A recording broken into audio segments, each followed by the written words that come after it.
The politics of the broken-hearted. In a dark time, the eye begins to see. Theodore Roethke, In a Dark Time. I began this book in a season of heartbreak, personal and political heartbreak, that soon descended into a dark night of the soul. It took months to find my way back to the light, and 6 years to complete the book. But as I fumbled in the dark, the poet Roethke's words proved true time and again. My eyes were opened to new insights, and my heart was opened to new life. The evidence will, I hope, come clear as this book unfolds.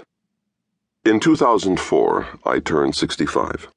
As I entered my golden years and saw how much of that gold was rust, I found myself disheartened by the diminishments that come with age. Family members and friends were failing and dying. Visions I once held for my life were slipping beyond my reach. My body kept reminding me that I am just a tad more mortal than I had imagined I would be. And I was no longer able to read American culture as easily as I could when my generation was helping to author it. It was as if I had lost the secret decoder ring I owned when I was a kid, and with it my ability to make sense of 21st century life. As the shape of my personal life became less familiar and sometimes more frightening, the same thing was happening in American politics as viewed from my vantage point. Dismayed by the state of the nation, I began to feel like a displaced person in my own land. The terrorist attacks of September 11, 2001 had deepened America's appreciation of democracy and activated demons that threaten it. Demons still at large today. Wounded and overwhelmed by fear, we soon went to war against a country that had no direct connection to the attacks. Many Americans seemed willing to abandon their constitutional rights along with our international treaty obligations. Some Americans, including elected officials, were quick to accuse protesters and dissenters of being unpatriotic, or worse, fragmenting the civic community on which democracy depends. I am no stranger to this democracy's moments of peril, which have been precipitated by Democrats and Republicans alike.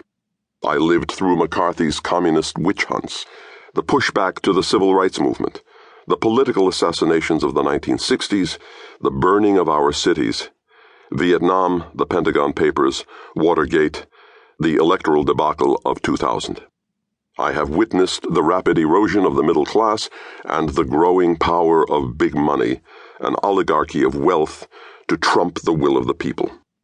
But with the fear and fragmentation becoming staples of our national life, and with the haunting sense that our booming economy was likely to implode, democracy felt even more imperiled to me in the America of 2004.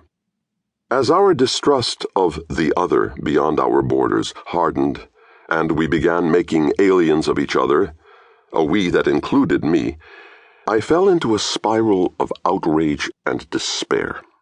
How did we forget that our differences are among our most valuable assets?